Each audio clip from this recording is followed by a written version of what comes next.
Hello साथियों, स्वागत है आप सभी का हमारे इस YouTube channel math in magic tips में। फ्रेंड्स, यदि आप भी बिहार बोर्ड के 9वीं कक्षा के स्टूडेंट हैं और आप भी एनुअल एग्जामिनेशन 2023 में हिंदी का एग्ज़ाम पेपर देने जा रहे हैं, तो आज की इस वीडियो को शुरू से लेकर अंत तक ज़रूर देखिएगा। जैसा कि आप सभी देख पा रहे हैं कि हमारे पास एग्ज़ाम से पहले ही हिंदी का पेपर आ चुका है और सेम टू सेम यही पेपर आपके हाई स्कूल में मिलने वाला है, जिसमें हिंदी के एग्ज़ाम पेपर में 1 से लेकर 100 तक के ऑब्जेक्टिव सवाल पूछे जाएंगे, जिनमें से केवल आप सभी को 50 ऑब्जेक्टिव क्वेश्चनों का आंसर ओएमआर शीट में रखना होगा। तो एक बार जल्दी से वीडियो को लाइक कर दीजिए। चैनल पर नए होंगे तो चैनल को सब्सक्राइब कर लीजिए, ताकि ऐसे ही आने वाली हर नवी कक्षा का इम्पोर्टेंट क्वेश्चन का वीडियो आप सभी को मिल सके। तो चलिए फ्रेंड्स, बिना समय गवाए पहला क्वेश्चन का आंसर देख लेते हैं। देखिए, सबसे पहला सवाल क्वेश्चन नंबर 1 में पूछा जा रहा है कि गाजे में बढ़िया से बढ़िया इत्र मलकर चीलम कौन पीता था। तो क्वेश्चन का राइट ऑप्शन बी के साथ चला जाएगा, ये मुंशी जी पिया करते थे। उसके बाद में कहता है कि किस सदी में चीनी यात्री फाहियान नालंदा में आए थे। तो यहाँ पे क्वेश्चन नंबर 2 का सही जवाब ऑप्शन सी के साथ चला जाएगा, ये 5वीं सदी में आए थे। उसके बाद में कहता है कि नालंदा विश्वविद्यालय का जन्म कैसे हुआ था। तो यहाँ पे क्वेश्चन नंबर 3 का सही जवाब ऑप्शन सी के साथ चला जाएगा, जनता के उदार दान से। उसके बाद में कहता है वियोग किस लेखक का प्रसिद्ध गद्य काव्य है। तो यहाँ पे क्वेश्चन नंबर 4 का राइट आंसर हो जाएगा शिवपूजन सहाय, क्योंकि शिवपूजन सहाय के द्वारा ही वियोग की रचना की गई है। उसके बाद में अगला सवाल है कि वियुक्त का क्या अर्थ होता है। दोस्तों, वियुक्त का मतलब होता है लुप्त हो जाना, यानी खत्म हो जाना। यहाँ पे क्वेश्चन का राइट आंसर सी के साथ चला जाएगा, लुप्त। उसके बाद में कहता है कि लाल पान की बेगम किस परिवेश की कहानी है। तो क्वेश्चन नंबर 6 का राइट आंसर ऑप्शन डी में दिया गया है, ये ग्रामीण परिवेश की कहानी है। उसके बाद में कहता है कि बागड़ कौन था। दोस्तों, आपके पाठ्य पुस्तक में बताया गया है कि बागड़ नाम का एक बकरा था। तो राइट आंसर ऑप्शन बी के साथ चला जाएगा, बकरा। उसके बाद में कहता है कि कलकत्ता में स्टार थिएटर की स्थापना किसने किया था। दोस्तों, क्वेश्चन 8 का राइट आंसर ऑप्शन डी के साथ चला जाएगा, सावे दादा ने ही कलकत्ता में स्टार थिएटर की स्थापना किया था। उसके बाद में कहता है कि भारत के प्रथम गणितज्ञ और कैम्ब्रिज विश्वविद्यालय के प्रथम भारतीय छात्र कौन थे। तो क्वेश्चन नंबर 9 का राइट आंसर हो जाएगा ऑप्शन सी, यानी गोपाल कृष्ण गोखले थे। और यहीं से एक और सवाल पूछे जाते हैं कि महात्मा गांधी के राजनीतिक गुरु कौन थे। तो भी इसका आंसर गोपाल कृष्ण गोखले हो जाएगा। उसके बाद में क्वेश्चन नंबर 10 कहता है कि भारत की बोलती हुई फिल्म कौन सी आलम आरा कब निर्माण में आया था। तो क्वेश्चन नंबर 10 का यहाँ पे सही जवाब ऑप्शन बी के साथ चला जाएगा, 1930 ईस्वी में। इसी सवाल को ऐसे पूछे जा सकते हैं कि भारत की सबसे पहली बोलती हुई फिल्म कौन सी आई थी। तो आलम आरा आई थी। उसके बाद में कहता है कि भारत का पुरातन विद्यापीठ शीर्षक पाठ गद्य की कौन सी विद्या है। क्वेश्चन नंबर 11 का राइट ऑप्शन डी के साथ चला जाएगा, यह एक व्यंग है। फिर कहता है कि आवारा मसीहा किस लेखक की रचना है। दोस्तों, क्वेश्चन नंबर 12 का सही जवाब ऑप्शन यहाँ पे बी हो जाएगा, ये विष्णु प्रभाकर की रचना है। इसके बाद में कहता है कि टॉल्स्टॉय की माँ की मृत्यु कब हो गई थी। दोस्तों, क्वेश्चन नंबर 13 का राइट ऑप्शन सी के मार के आइएगा कि जब ये 3 वर्ष के थे ना जी, जब लियो टॉल्स्टॉय ये 3 वर्ष के थे तभी उनकी माँ की मृत्यु हो गई थी। उसके बाद में अगला सवाल कहता है कि टॉल्स्टॉय किसानों को कहाँ पढ़ाया करते थे। देखिए, क्वेश्चन नंबर 14 का सही जवाब ऑप्शन सी हो जाएगा, पेड़ की छाया के नीचे में ही तमाम छात्र छात्राओं को टॉल्स्टॉय पढ़ाया करते थे। अगला सवाल यहाँ पे देखिए, क्वेश्चन नंबर 15 कहता है कि उलुंग का क्या अर्थ होता है। दोस्तों, उलुंग का मतलब क्या होता है। तो उलुंग का मतलब ही होता है ऊंचा। तो राइट आंसर यहाँ पे ऑप्शन डी हो जाएगा। फिर कहता है कि भूगोल की किताबों किनको अत्यंत कंजूस महाजन की तरह देखती है। तो यहाँ पे क्वेश्चन 16 का राइट आंसर जो हो जाएगा वो चेरापूंजी को हो जाएगा, क्योंकि भूगोल की जितने भी किताबें हैं वो चेरापूंजी को काफ़ी ही ज़्यादा कंजूस महाजन के रूप में देखा करती है। अगला सवाल क्वेश्चन 17 को देख लीजिए। क्वेश्चन 17 कहता है कि जगदीश नारायण चौबे का जन्म कब हो गया था। क्वेश्चन का राइट आंसर ऑप्शन सी हो जाएगा जी, 1939 ईस्वी में। उसके बाद में कहता है कि अच्छे निबंध के लिए क्या आवश्यक है। देखिए, एक अच्छा निबंध के लिए जो सबसे ज़रूरत चीज़ होता है वो वाक् शक्ति का होना होता है। तो राइट आंसर यहाँ पे ऑप्शन ए हो जाएगा, वाक् शक्ति। उसके बाद में कहता है कि अस्पृश्य का क्या अर्थ होता है। अस्पृश्य का मतलब क्या होता है। तो यहाँ पे क्वेश्चन 19 का राइट ऑप्शन ए हो जाएगा कि न छूने योग, जिसे हम नहीं छू सकते हैं, जो छूने योग नहीं है, उसे ही अस्पृश्य कहते हैं, जो कि ऑप्शन ए में दिया गया है। अब चलिए अगला सवाल क्वेश्चन 20 को चलते हैं। क्वेश्चन 20 कहता है कि चारा मशीन से कलाई कट गई है, सोनेलाल ने किसको कहा था। तो क्वेश्चन 20 का सही जवाब यहाँ पे ऑप्शन ए हो जाएगा, सॉरी बी हो जाएगा। बुच्ची दाई से ये कहा था सोनेलाल ने कि चारा मशीन से कलाई कट गई है, यानी हाथ कट गई है। अब देखिए अगला सवाल क्वेश्चन 21 की ओर बढ़ते हैं। क्वेश्चन 21 क्या कहता है, रविंद्र टैगोर के पिता का क्या नाम था। तो याद रखिएगा, रविंद्रनाथ टैगोर के पिता का नाम महर्षि नागेंद्र टैगोर था। तो राइट आंसर यहाँ पे ऑप्शन ए के साथ चला जाएगा, महर्षि नागेंद्रनाथ टैगोर। उसके बाद में कहता है कि शांति निकेतन की स्थापना कब हुई थी। ये क्वेश्चन काफ़ी ही ज़्यादा इंपॉर्टेंट है, 100% आपके एग्जाम पेपर में देखने को क्वेश्चन मिल सकता है। क्वेश्चन 22 कहता है कि शांति निकेतन की स्थापना कब हुई थी। तो इसका स्थापना सन 1904 में हो गई थी। तो राइट आंसर 1904 के साथ चला जाएगा। अगला सवाल क्वेश्चन नंबर 23 की ओर बढ़ते हैं। क्वेश्चन 23 कहता है कि शिक्षा में हेर फेर शीर्षक निबंध किसकी खामियों को उजागर करता है।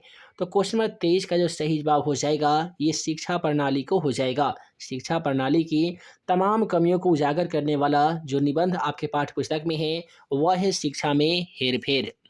उसके बाद में कहता है कि रैदास के 40 पद कहाँ से सम्मिलित है। रैदास के जो 40 पद है ना जी, वो किस ग्रंथ से सम्मिलित है। तो ये हो जाएगा कुरान से। तो यहाँ पे राइट ऑप्शन डी में दिया गया है, कुरान से। कितने स्टूडेंट को लगता है गुरु ग्रंथ साहिब क्वेश्चन का राइट आंसर होना चाहिए, आप हमें कमेंट सेक्शन में जरूर बताइएगा। अगला सवाल कहता है कि प्रभु जी तुम दीपक हम बाती जाकी ज्योति डॉट डॉट। तो यहाँ पे क्या होगा खाली जगहों में। तो यहाँ पे क्वेश्चन 25 का सही जवाब आपका यहाँ पे जो होगा वो होगा दोस्तों ऑप्शन सी, यानी जले जग सारा। यानी प्रभु जी तुम दीपक हम बाती जाकी ज्योति जले जग सारा। अब कितने स्टूडेंट को लगता है कि बसे सारे राती और बसे दिन राती, इन्हीं में से दोनों में से कोई एक आंसर हो सकता है। अगला सवाल कहता है गुरु गोविंद सिंह का जन्म कहाँ पे हुआ था। देखिए, सिख संप्रदाय के 10वें गुरु गुरु गोविंद सिंह का जो जन्म है ये पटना में हुआ है। और पटना में इनका जो जन्म स्थान है ना जी, वो गुरुद्वारा के नाम से प्रसिद्ध भी है। तो यहीं पे मैट्रिक के भी एग्जाम पेपर में जब जाइएगा ना, तो 9th के पाटलिपुत्र वैभवम पाठ में आपको पढ़ना होगा। क्योंकि मैट्रिक का जो संस्कृत है उसका दूसरा चैप्टर है पाटलिपुत्र वैभवम, और उसी में पढ़ना होगा कि गुरु गोविंद सिंह का जन्म स्थान कहाँ है। तो पटना में है। किस नाम से प्रसिद्ध है। तो गुरुद्वारा के नाम से प्रसिद्ध है। नेक्स्ट क्वेश्चन नंबर 27 को बढ़ते हैं। क्वेश्चन 27 कहता है कि पलक पावड़े शीर्षक कविता में सूरज क्या लिए निकल रहा है। तो ये हो जाएगा रोली भरी थाली लेकर निकल रहा है। सुनहली चादरें कहाँ बिछी हुई थी। तो दोस्तों सुनहली जो चादरें हैं ये कहाँ पे बिछाई गई थी। तो ये बिछाई गई थी झील, तालाब और नदियों में। उसके बाद में कहता है यमा किसकी रचना है। ये क्वेश्चन भी मोस्ट इंपोर्टेंट है, क्वेश्चन 29। और इस क्वेश्चन का राइट आंसर जाएगा ऑप्शन डी के साथ, महादेवी वर्मा की रचना है यमा, जो दिया गया है। फिर कहता है कि कवित्री महादेवी वर्मा किसे मलिन नहीं करने की बात करती है। क्वेश्चन 30 का राइट ऑप्शन बी के साथ चला जाएगा, ये पद को मलिन नहीं करने की बात कर रही है। अगला सवाल कहता है कि नीर का क्या अर्थ होता है। आशा करते हैं कि आप सभी इसका आंसर तो जानते ही होंगे कि नीर के मतलब ही होता है जल यानी पानी। तो क्वेश्चन का राइट ऑप्शन सी में दिया गया था, जल। उसके बाद में कहता है कि कृति गायन कौन कर रहा है। देखिए, कृति गायन जो कर रहा है वो इसी पाठ्य पुस्तक की गायिका कर रहा है। तो राइट ऑप्शन बी के साथ चला जाएगा, गायिका। उसके बाद में कहता है कि हरिवंश राय बच्चन कहाँ के रहने वाले थे। आप सभी को बता दें कि हरिवंश राय जो बच्चन हैं ये एमपी यानी मध्य प्रदेश के रहने वाले थे। तो क्वेश्चन का राइट आंसर जाएगा ऑप्शन ए के साथ, मध्य प्रदेश। उसके बाद में कह रहा है कि आ रही रवि की सवारी शीर्षक कविता में रवि को किस रूप में चित्रित किया गया है। क्वेश्चन 34 का राइट ऑप्शन सी के साथ चला जाएगा, आ रही है रवि की सवारी कविता में रवि को राजा के रूप में चित्रित किया गया है। उसके बाद में कहता है कि छोड़कर मैदान भागी तार को डॉट डॉट, यहाँ पे क्या होगा, तो यहाँ पे प्रिय सारे हो जाएंगे, है ना जी। तो क्वेश्चन 35 का राइट आंसर प्रिय सारे हो जाएंगे, क्योंकि आपके पाठ्य पुस्तक में एक लाइन है कि छोड़कर मैदान भागे तारकों की प्रिय सारे। उसके बाद में है, कवि केदारनाथ अग्रवाल आज़ाद हिंदुस्तान में किसकी खेती करने की बात करते हैं। उसमें 36 का राइट ऑप्शन ये हो जाएगा, कवि केदारनाथ जो हैं ये क्या करते हैं कि हिंदुस्तान में गीतों, फूलों और विद्या की खेती करने की बात करते हैं। अगला सवाल है कि मेरा ईश्वर शीर्षक कविता किस कविता संग्रह से ली गई है, तो इस यात्रा से ली गई है। उसके बाद में कह रहा है कि जो ज़रूरी नहीं है उसे त्यागने की कसम किसने खाई है। तो यहाँ पे क्वेश्चन 38 का राइट आंसर ए और डी में कोई एक सही जवाब होगा, नर्तकी होगा या कवि होगा। कमेंट सेक्शन में आप हमें ज़रूर बताइएगा, ताकि हमें भी मालूम चले कि आप कितना बढ़िया तरीके से स्टडी करते हैं। अगला सवाल कहता है कि रुको बच्चों शीर्षक कविता में किसे कुर्सी से उठने की कई मिनट लग जाते हैं। तो यहाँ पे क्वेश्चन 39 का जो राइट आंसर हो जाएगा वो बालिका को हो जाएगा, क्योंकि रुको बच्चों एक आपके पाठ्य पुस्तक में कविता है, उसी में कुर्सी से उठने पर लगभग कई मिनट लग जाते हैं एक बालिका को। उसके बाद में कहता है, किस कविता में कवि के द्वारा कार्यपालिका, न्यायपालिका और विधायिका पर टिप्पणी की गई है। क्वेश्चन 40 का सही जवाब ऑप्शन बी के साथ चला जाएगा, रुको बच्चे वाले चैप्टर में। उसके बाद में है कि अंधेरे कोने में दुबक कर एक सूखी रोटी और 3 दिन पुराना साग व चोरों की तरह खाती खाती रही, कई बरस में रेखांकित में कौन सा होगा। क्वेश्चन 41 का राइट ऑप्शन ए के साथ चला जाएगा, निम्मो हो जाएगा। फिर कहता है कि निम्मो समाज में किस वर्ग का प्रतिनिधित्व करती है। तो क्वेश्चन 42 का सही जवाब ऑप्शन ए हो जाएगा, निम्मो जो है समाज में दलित वर्ग का प्रतिनिधित्व करती है, यानी नेतृत्व करती है। तो इसलिए क्वेश्चन 42 का जो सही जवाब होगा ना जी, ऑप्शन ए हो जाएगा, दलित वर्ग का। उसके बाद में क्वेश्चन 43 को देख लीजिए कि जो भी ले जाना ले जाओ, जितना चाहो ले जाओ, यह कथन किसका है। तो यह कथन किसका हो जाएगा, तो आपके पाठ्य पुस्तक में बताया गया है कि जो भी ले जाना है ले जाओ, जितना चाहो ले जाओ। इस क्वेश्चन का राइट आंसर समुद्र हो जाएगा। यह कथन समुद्र कहता है एक मनुष्य को। उसके बाद में है कि समुद्र शीर्षक कविता के चिर दुरिस्थित क्या है। तो यहाँ पे क्वेश्चन 44 का राइट आंसर सूर्य के साथ चला जाएगा। उसके बाद में आइए क्वेश्चन नंबर 45 की ओर बढ़ते हैं। क्वेश्चन 45 कहता है कि जनता के जीवन और संघर्षों में भागीदारी किनकी कविता की शक्ति है। तो क्वेश्चन नंबर 45 का राइट आंसर दिया गया ऑप्शन ए में, रैदास की शक्ति है। उसके बाद में है, पर्व गीतों में सर्वाधिक महत्वपूर्ण क्या है। देखिए, पर्व जो गीत होते हैं, पर्व त्यौहार वाले जो गीत होते हैं, उसमें सबसे जो महत्वपूर्ण गीत होता है वो क्या होता है। तो पहला इसमें दिया गया छठ गीत, बिरहा, फगुआ, चैता। तो इसमें सबसे महत्वपूर्ण गीत आपका छठ गीत होता है। अगला सवाल कहता है कि पटना में कला और शिल्प महाविद्यालय की स्थापना किसने किया था। क्वेश्चन 47 का राइट आंसर दिया गया ऑप्शन सी में, राधा मोहन बाबू ने किया था। अगला सवाल क्वेश्चन 48 की ओर बढ़े तो क्वेश्चन 48 क्या कहता है जी कि चित्रकार श्याम वर्मा का जन्म कब हुआ था। तो दोस्तों बात है सन 1940 ईस्वी की, जब लेखक श्याम वर्मा का जन्म हो गया था। अगला सवाल क्वेश्चन 49 को देख लीजिए। क्वेश्चन 49 क्या कहता है कि बिहार की लोक चित्रकला की समृद्ध परंपरा की किसकी चित्रकारी को अंतर्राष्ट्रीय प्रसिद्धि मिली है। तो क्वेश्चन 49 का राइट ऑप्शन ए हो जाएगा जी, मिथिला की चित्रकारी को।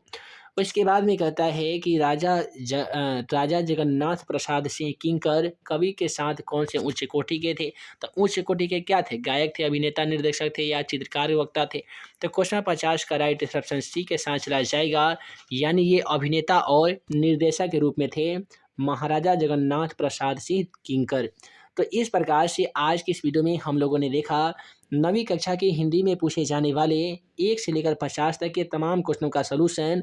आगे एक और हम वीडियो अपलोड करेंगे जिसमें आप सभी को क्वेश्चन 51 से लेकर क्वेश्चन नंबर 100 तक के तमाम क्वेश्चनों का सलूशन देखने को मिलेगा। यदि आप उस वीडियो को देखना चाहते हैं तो जल्दी से वीडियो को लाइक कीजिए, चैनल पर नए होंगे तो चैनल को सब्सक्राइब कर लीजिए, ताकि ऐसे ही आने वाली हर 9वीं और 10वीं कक्षा का इम्पोर्टेंट क्वेश्चन का वीडियो आप सभी को देखने को मिल सके और आप हमारे द्वारा बनाए गए तमाम वीवीआई क्वेश्चन का वीडियो सबसे पहले देख सकें।